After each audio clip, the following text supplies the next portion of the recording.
வணக்கம் நண்பர்களே. உணர்வுகளின் உலகத்திற்கு உங்களை வரவேற்கிறேன். இன்றைய கதையை தொடங்கலாம் வாங்க. செம்புலப்பட்டி கிராமத்தின் வானம் இன்று ஏனோ ஒரு விசித்திரமான அமைதியை சுமந்து நின்றது. 30 வருடங்களாக பேசாத இரு இதயங்கள் சந்திக்கப் போகும் தருணம் அது. காற்றில் ஈரப்பதம் குறையவில்லை, ஆனால் ஊர் மக்களின் பேச்சில் ஒரு அனல் வீசியது. முருகேசன் பெரியசாமி வீட்டு வாசலுக்கு போறானாமே, நிஜமாவா என்ற கிசுகிசுப்புகள் தெருமுனை டீக்கடைகளில் தீயாய் பரவியிருந்தது. முருகேசன் தனது பழைய பட்டு வேட்டியை எடுத்து உடுத்திக் கொண்டிருந்தார். கைகள் லேசாக நடுக்கமுற்றன.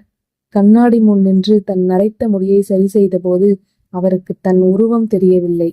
30 வருடங்களுக்கு முன் பெரியசாமியுடன் தோள் மீது கை போட்டு சிரித்து நின்ற அந்த வாலிப முருகேசனே தெரிந்தார். தன் மகன் கார்த்திக்கின் காதலுக்காகவும் தொலைந்து போன தன் நட்பை மீட்டெடுக்கவும் இன்று அவர் ஒரு பெரிய முடிவை எடுத்திருந்தார். வாசல் திண்ணையில் பாண்டியும் மல்லியும் புசு புசுவென பேசிக் கொண்டிருந்தனர். என்னடி மல்லி, கார்த்திக் பண்ண காரியம் வேலை செய்யுது போலயே. ஆனா அந்த பெரியசாமி ஐயா இருக்காரே, அவர் ஊர்ல பெரிய மனுஷன். ஆனா கோவத்துல அருவாளை விட கூர்மையானவர். இவர் போன உடனே வெட்டு ஒண்ணு துண்டு ரெண்டுன்னு எதையாவது பேசிட்டா என்ன பண்றது என்று பாண்டி நகத்தை கடித்தபடி கேட்டான். மல்லி அவனை முறைத்தாள். நீ சும்மா இரு பாண்டி, கார்த்திக் மேல எனக்கு நம்பிக்கை இருக்கு. முருகேச ஐயா போறப்பவே ஒரு பக்கம் ஜெயிச்சிட்டாருன்னு தான் அர்த்தம். பயப்படாம வா, பின்னாடியே போய் என்ன நடக்குதுன்னு பாப்போம் என்று இழுத்துச் சென்றாள். பெரியசாமி தனது திண்ணையில் அமர்ந்து வழக்கம் போல செய்தித்தாள் படித்துக் கொண்டிருந்தார். அவர் மனம் முழுக்க மணி சொன்ன வார்த்தைகளும் தன் முதுகில் இருக்கும் அந்த தழும்பும் ஒரு சேர போரிட்டுக் கொண்டிருந்தன. அப்போது தூரத்தில் ஒரு நிழல் வருவதை கண்டார். அது யார் என்று தெரிந்த கணமே அவர் கண்கள் இரத்த நாளங்களாக மாறின. முருகேசன். 30 வருடங்களாக தன் வாசலில் மிதிக்காத அந்த பாதம் இன்று மெல்ல மெல்ல தன் வீட்டை நோக்கி வருவதை கண்டதும் பெரியசாமி அப்படியே எழுந்து நின்றார்.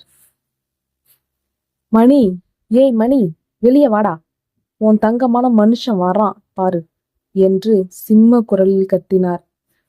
மணி, காவியா இருவரும் பதறி அடித்து கொண்டு வெளியே வந்தனர். முருகேசன் வாசலில் வந்து நின்றார். இரு கிழவர்களின் கண்களும் முட்டிக்கொண்டன.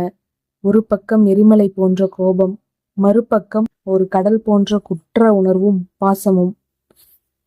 பெரியசாமி, பழைய கதையெல்லாம் பேச வேண்டாம்னு வந்திருக்க.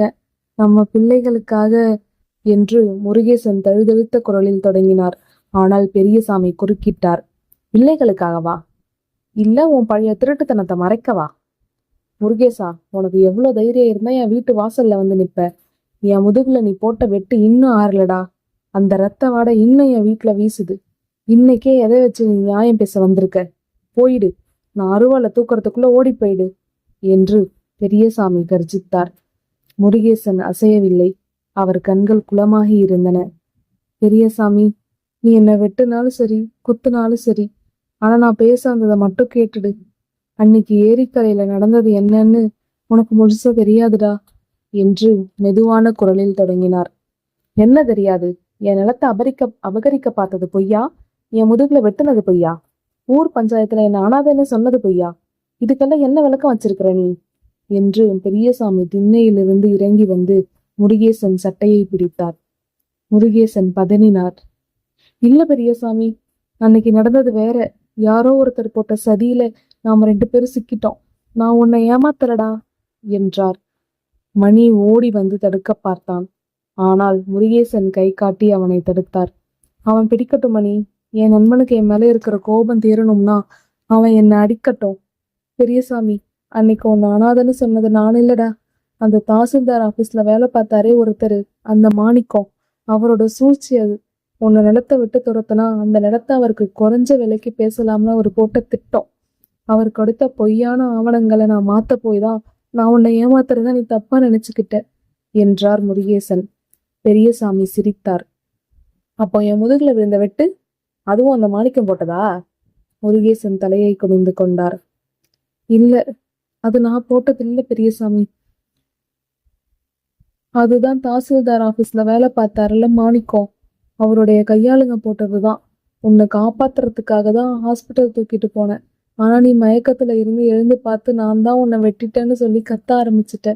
நீ என்ன நம்பாம போன அந்த வினாடியே நான் செத்துட்டேன் பெரியசாமி. ஒரு ஒத்த என் கையில பட்ட அந்த ராத்திரி நான் ஒரு நிமிஷம் கூட தூங்குனது கிடையாது. இந்த 30 வருஷமும் நான் வாழ்ந்தது வெறும் உடம்புதான். என் உயிர் அன்னைக்கே அந்த ஏரிக்கரையில செத்து போச்சு என்று முருகேசன் கதறி அழுதார். பெரியசாமி பலமாக சிரித்தார். ஆதாரம் எங்க? நீ சொல்ற இந்த பொய்க்கு ஏதாவது ஒரு சாட்சி இருக்கா? அன்னைக்கு ஏரிக்கரையில அருவாளத்தை கொண்டது நீதான் என் மனசு சொல்லுது. இன்னைக்கு உன் பையன் என் மகளை காதலிக்கிறான்ற ஒரே காரணத்துக்காக புதுசா ஒரு கதையை தயார் பண்ணிட்டு வந்திருக்கியா? போ முருகேசா, நீ சொல்றது உண்மைன்னு நிரூபிக்க உன்கிட்ட ஏதாவது ஒரு அத்தாட்சி இருக்கா? இல்ல, இப்போ கிளம்பு.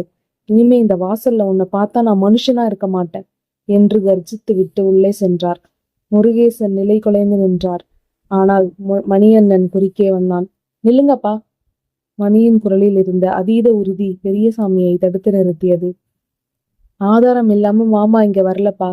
இந்த 30 வருஷ பகையால 2 குடும்பமும் நிம்மதி இல்லாம தவிச்சது போதும். இதோ உங்களுக்கான ஆதாரம் என்று கூறிவிட்டு வீட்டின் வாசலில் நின்றிருந்த ஒரு காரை நோக்கி கை காட்டினான் மணி.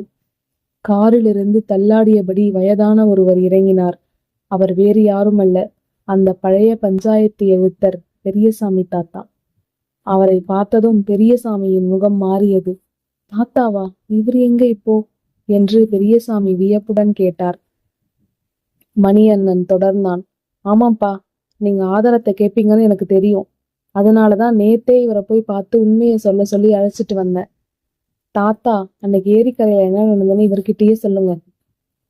தாத்தா ஒரு நீண்ட பெருமூச்சு விட்டு விட்டு பேசத் தொடங்கினார். பெரியசாமி, நீயும் முருகேசனும் அன்னைக்கு நகமும் சதையுமா இருந்தீங்க. ஆனா அந்த ஏரி நிலத்தை அபகரிக்க நினைச்ச அந்த பணக்கார முதலைக்கு உங்க நட்பு இடையூறா இருந்தது. முருகேசன் பேர்ல போலியா நிலப்பத்திரம் தயாரிச்சு உன்கிட்ட அதை கொண்டு வந்து கொடுத்ததே அந்த ஆளோட ஆட்கள் தான். உங்களை மோத விட்டு வேடிக்கை பார்த்தாங்க. பெரியசாமி அதிர்ச்சியில் உறைந்து நின்றார். தாத்தா விடவில்லை. அன்னைக்கு ஏரிக்கரையில நீ முருகேசன் கிட்ட சண்டைக்கு போனப்ப அவன் கையில ஆயுதமே இல்லப்பா. இருட்டுல மறைஞ்சு இருந்த அந்த ஆட்கள் தான் உன்னை வெட்டுனாங்க. முருகேசன் தான் நண்பர் ரத்தம் சிந்தி போனதை பார்த்து துடிச்சு போய் உன்னை தூக்கிட்டு ஹாஸ்பிட்டலுக்கு ஓடினான். ஆனா வழியில உனக்கு நினைவு வந்தப்போ அவன் கையில இருந்த ரத்தத்தை பார்த்துட்டு அவனே வெட்டினதா நினைச்சு அவனை தள்ளி விட்டுட்டு போயிட்ட. ஒரு வார்த்தை அவன் சொல்றது அன்னைக்கு நீ கேட்டிருந்தா இந்த 30 வருஷ பகை வந்திருக்காதுப்பா. பெரியசாமியின் பிடி மெல்ல தளர்ந்தது. கோபத்தின் இடத்தை பழைய நினைவுகள் ஆக்கிரமிக்க தொடங்கின. அப்போது கார்த்திக் முன்னே வந்து பெரியசாமியின் காலில் விழுந்தான். ஐயா, உங்க தழும்பு உங்க வலிய சொல்லுது. ஆனா என் அப்பாவோட மௌனம் அவர் குற்ற உணர்வை சொல்லுது. இந்த 30 வருஷ பகையில யாருக்கு என்ன லாபம்? காவியாவும் நானும் ஒருத்தர் விரும்புறோம். எங்க காதல் மூலமா இந்த 2 குடும்பமும் சேரணும்னு ஆசைப்படுறோம். உங்க பழைய பகையை எங்க வாழ்க்கையில விஷமாக்காதீங்க ஐயா என்று வேண்டினான். காவியாவும் அழுது கொண்டே வந்து, அப்பா, கார்த்திக் மேல எந்த தப்பும் இல்லப்பா. பெரியவங்க நீங்க செஞ்ச தப்புக்கு எங்களை ஏன் தண்டிக்கிறீங்க என்று கேட்டாள். பெரியசாமி நிலை குலைந்து நின்றார். அவர் தன் மகனை பார்த்தார். மணி அவர் தோளை தொட்டான். அப்பா, மன்னிப்பை விட பெரிய கௌரவம் எதுவும் இல்லப்பா. மாமா வந்து நிக்கிறாரே, அதுவே உங்க வெற்றிதான். விட்டு கொடுங்கப்பா என்றான். பெரியசாமிக்கு தலை சுற்றியது.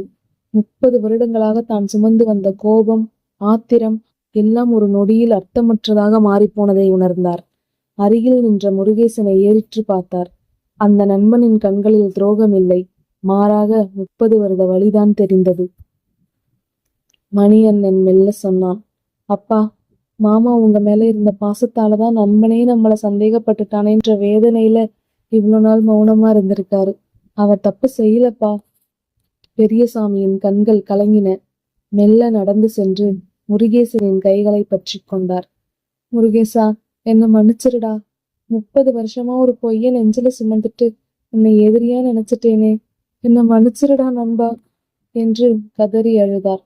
முருகேசனும் கண் கலங்கி, விடுப்பா, உனக்கு உண்மை தெரிஞ்சதே போதும். நாம பழையபடி நண்பர்களா இருந்தா அதுவே எனக்கு பெரிய சந்தோஷம் என்று கட்டுப்பிடித்து கொண்டார். ஊர் மக்கள் முன்னிலையில் அந்த பகை முடிவுக்கு வந்தது. இதை பார்த்து கொண்டிருந்த கார்த்திக் மற்றும் காவியாவின் முகங்களில் சொல்லன்னா மகிழ்ச்சி பொங்கியது. வெளியே நின்று இதை பார்த்து கொண்டிருந்த பாண்டி தன் வேட்டியை தூக்கி கட்டிக்கொண்டு துள்ளி குதித்தான். மல்லி, பாத்தியாடி, பாறையில பால் சுரந்துருச்சு. இனிமே நம்ம காவியா தங்கச்சிக்கோ கார்த்தி தம்பிக்கோ கல்யாணம் தான். ஆமா, இதுல எனக்கும் உனக்கும் என்ன லாபம்னு கேட்காத, இந்த சந்தோஷமே போதும்டி என்றான். மல்லி சிரித்து கொண்டே, சரி சரி, சீக்கிரம் போய் ஊர் முழுக்க சொல்லு, செம்பளப்பட்டி சிங்கங்கள் ஒண்ணு சேர்ந்துருச்சுன்னு என்றாள். பாண்டி உற்சாகத்தில் குதித்தான். அண்ணே, மணி அண்ணே, நீங்க தான் நிஜமான ஹீரோண்ணே. பகை முடிஞ்சிருச்சு. இனி கார்த்திக் கல்யாணத்தோடு சேர்த்து என் ஜாங்கிரி பார்ட்டியும் ஊருக்கே நடக்கும் என்று கத்தினான். மணியண்ணன் கார்த்திக்கையும் காவியாவையும் பார்த்து புன்னகைத்தான். 30 வருட பகை முடிந்து ஒரு புதிய உறவு அங்கே துளிர்விடத் தொடங்கியது. அடுத்த அத்தியாயத்தில் பெரியசாமி மற்றும் முருகேசன் குடும்பத்தினர் இணைந்து நடத்தும் பிரம்மாண்டமான நிச்சயதார்த்தம். ஆனால் இந்த ஒற்றுமையை பிடிக்காத அந்த மாணிக்கம் குடும்பத்தினர் மீண்டும் ஒரு சதியை தீட்டுகிறார்கள். காதலின் பயணம் சுமூகமாக முடியுமா அல்லது புதிய புயல் வீசுமா? இந்த ஸ்டோரியோட கண்டினியூஷனை தெரிஞ்சுக்க நம்ம சேனலை சப்ஸ்கிரைப் பண்ணிக்கோங்க. நன்றி.